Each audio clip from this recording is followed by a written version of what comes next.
Hey everyone, welcome to this weekly Sidereal Astrology forecast for the week of August 19th to the 25th of 2024.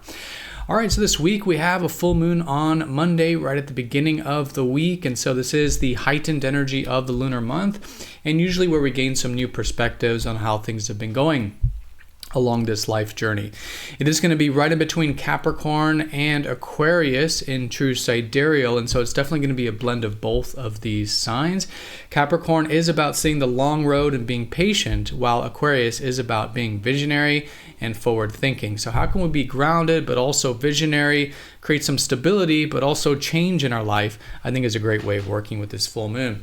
The full moon will be opposite Mercury retrograde. We're still reworking things this week, rethinking, experimenting is really good with Mercury retrograde there.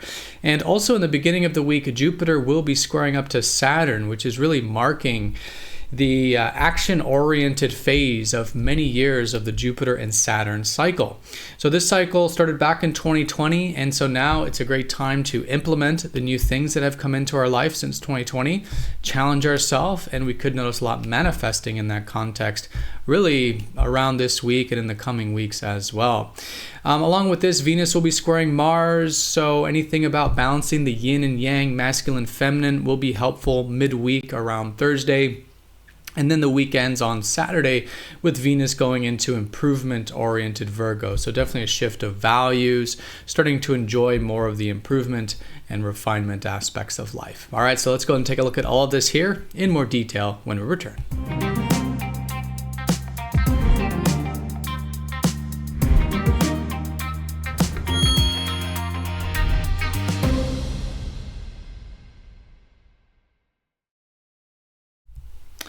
Alrighty, so here's the sky for this week. We're going to look at this for each day of the week, starting first with August 19th, Monday.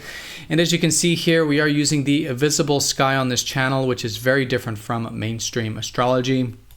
Unfortunately, mainstream does not use the visible sky, and so you will notice the signs are different. For example, how I'm saying the full moon is actually quite close to Capricorn. If you're hearing these sign placements are different, definitely check out that link down below for more information. All right, so let's go ahead and do a bit of a recap since we got Venus changing sign today. So we've got the Sun, Mercury retrograde, and Venus all still in Leo. It's a great time to be focused on expressing ourselves, doing what we love, having a bit of that fun, playful energy and creative energy with all these planets here. So that's definitely strong coming into the week. Again, perhaps still reconsidering, reworking, rethinking some of what it is that we love, some of what it is that's close to our hearts with Mercury retrograde is also great. Now Mars is still in Taurus, taking his time here. And so it's all about taking things slowly right now. While it's about cultivating our passions with Leo, it's also about taking things slowly with Taurus. So this is especially when it comes to our actions, our initiatives, the things we want in life. Good to take things one step at a time. And, stop and smell the roses. Taurus is about the earth. It's about nature. It's about grounding both on the inner and outer world. Inner world, self-reliance, self-worth, self-value. Really good to be working with or cultivating. And externally, of course, as well, enjoying that simple life or natural life can be fantastic with this placement. All right, so the most important thing is actually at the beginning of the week here, we've got that full moon right off the bat, and this is going to be the full moon right in between Capricorn and Aquarius. So status check time of the month, and anything that does come to our awareness during this Monday, but even maybe notice it on the weekend, still early this week, coming to our awareness about what can we make shifts and changes with, right? Because when we do get a new perspective on things, and especially a higher perspective on things that the full moon gives us, it really helps us see what can be changed. Where can we make some of these shifts and changes and really make a pivot along the life journey? So in this context, it's with Capricorn, it's also with Aquarius. As you can see here, both constellations do overlap each other, so it's definitely a blend here. And with Capricorn, it's a reminder to, take things for the long road, right? And so it's a time of doing a status check with our patience, with our perseverance, and really seeing that bigger picture. Now, Aquarius is also a bigger picture, except we might say Aquarius being an air sign versus the Earth of Capricorn. Aquarius being the air sign of thinking, and in this case, forward thinking and a visionary energy and this progressiveness and really listening to our excitement. So these two signs, as all neighboring signs are very different from one another, are very different. But in this case, we can see how they do come together with that forward thinking and future-oriented energy and really bigger picture energy that both of these constellations have in common. So Capricorn, the long road, the patience, the perseverance, and Aquarius, the vision, the unorthodoxy that'll help us get there, and challenging the status quo to get there in terms of our own status quo, to get outside of our own comfort zone, to listen more to our excitement, and to also, of course, challenge the external status quo as well, as that's the way that change happens. So great for this, status check with this. Now, the full moon will, of course, be opposite Mercury retrograde, with Mercury so close to the sun. So with all of this, it's great to balance it out, as it always is with all full moons, with that Leo energy, right?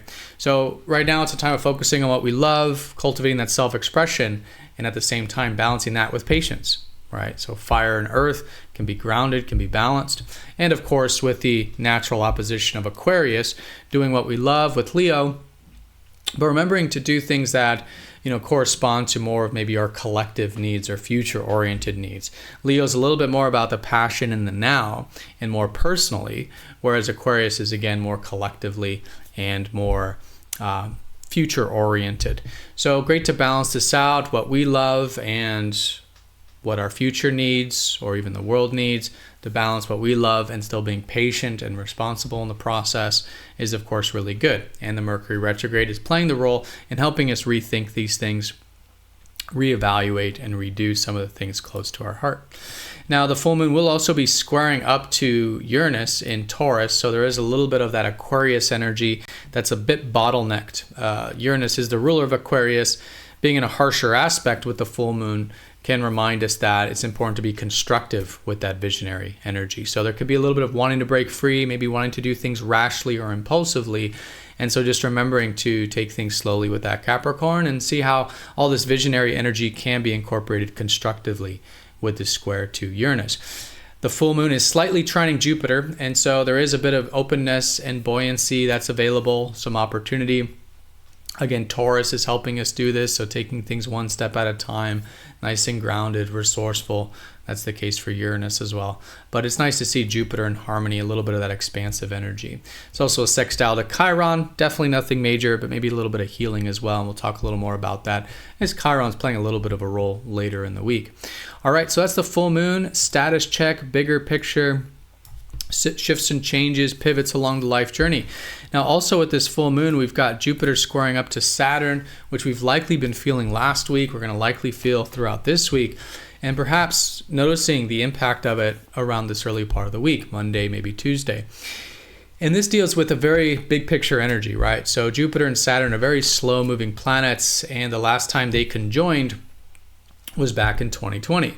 And so if we think back to that time, both collectively and personally, it was a time of planting new seeds in the context of what we want to manifest, in the context of what we want to build in our lives, what we might be open-minded about, but we know will take time.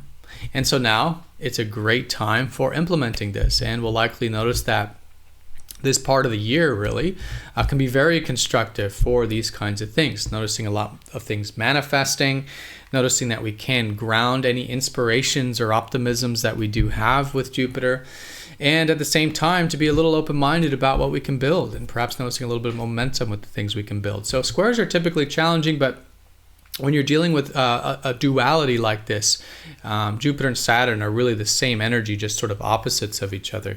It can be very constructive. And here I think, again, seeing the bigger picture, manifesting, challenging ourselves to manifest nonetheless, can be extremely constructive with these manifesting planets, bigger picture planets of Jupiter and Saturn.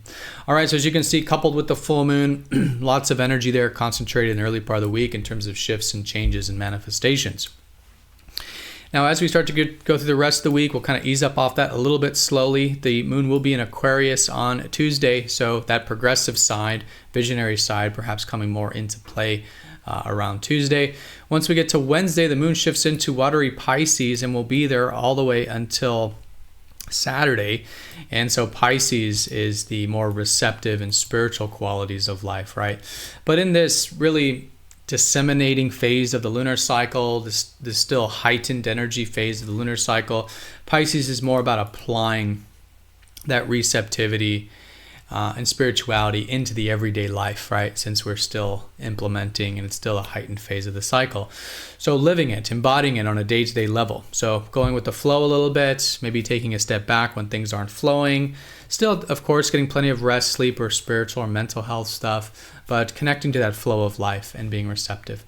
On an interpersonal level, it's great for compassion and receptivity that way as well. And of course, anything that involves imagination, creativity, or intuition can also be great here. So again, the bulk of the week, all the way from Wednesday through Friday here. Now, once we do get to that very late Thursday into Friday time period, we do have Venus, the planet of the feminine, squaring up to Mars, the planet of the masculine. So these last conjoined back in February, late February, February 22nd of this year. And this was the beginning of these two planets in a cycle, the masculine and feminine archetype. And so here, again, can be very constructive. And again, these being polarities to one another, the same energy, but sort of opposites. So how can we integrate the receptive feminine qualities of ourself with Venus? Venus is what we want to attract to us. It's more receiving. It's more receptive like that. Where Mars, the more masculine side of ourselves, is more proactive and more about taking and getting what we want, that assertiveness. So how can we incorporate a balance between these two? Find a union between these two. Now, this will, of course, be fundamentally within, so balancing the feminine and masculine within, but of course, interpersonally as well in relationships. So being tactful, doing what's right, doing what's fair, that's the Venus side. While at the same time, still, of course, setting our boundaries, doing what's right for us, and expressing ourselves and being assertive. So how can we balance that receptivity with proactivity, right? That receiving with assertiveness. And anything that is intentional like that, again, very constructive with these squares, with these polarities. And yes, there can be a lot manifesting with this one as well. Usually with this one, more on the interpersonal sphere, dealing more with relationships and our sort of outer environment, as these planets, along with Mercury, deal more with our immediate environment, and in this case, relationships. All right, so that's the square there, Thursday and Friday, Venus, Mars, and then a lot of these here are just very minor. So Mercury will be trining up to Chiron and sextiling Mars, and so Mars sextiling Chiron as well. So a little bit of Chiron energy here.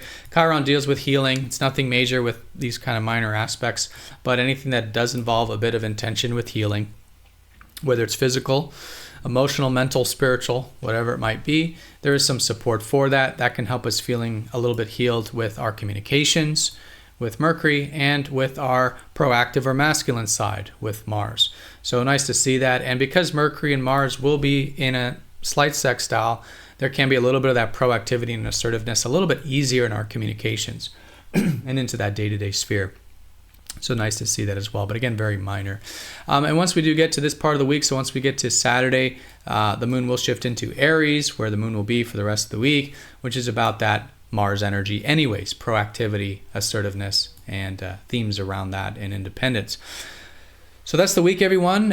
Put simply, is a full moon at the beginning of the week coupled with this Jupiter squaring up to Saturn, two very important things.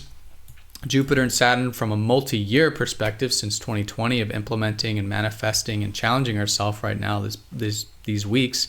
And of course with the full moon for the lunar cycle, doing a status check. How are things going? What are some things that can be made some shifts and changes with, and pivoting along the life journey, particularly to incorporate a little bit more of that responsibility of Capricorn and patience of Capricorn, along with the excitement and vision of Aquarius. So once we get through to about the middle to later part of the week, we've got the Venus square, which is manifesting in the interpersonal sphere. Again, good to balance the feminine and masculine archetype, and maybe just a little bit of healing there. Right, one thing that I did not mention, Venus will be going into Virgo around Saturday. So we do have a shift of values, and the shift of values will be into the more earthy, or rather improvement-oriented energies of Virgo. So Venus leaving Leo will still have that Leo expressive energy, but Venus helps us see what can we see of value about refinement, improvement, perfection, striving towards perfection at least, and a lot of this not only being enjoyable, but seeing how this can come into relationships as well.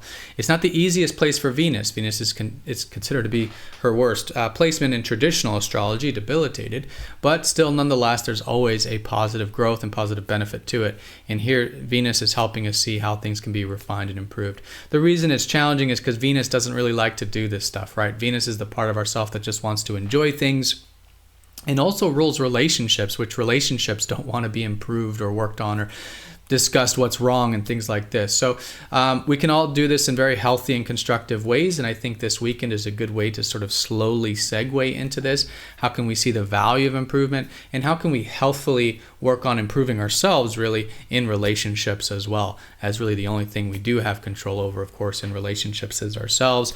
But anything about ourselves, our own personal development, or our own environment that we can see the value of improving and really enjoy improving is the shift we're noticing this later part of the week. All right, so everyone, have a fantastic week. Thank you so much for watching. Be sure to click the like button if you're watching this on YouTube. And if you haven't yet gotten your True Sidereal report, there's a link down below for that. It's absolutely free. Just type in your birth details and you'll see your sun, moon, and ascendant in True Sidereal. But again, have a great one, and I'll see you all next time for the next astrology forecast. Take care.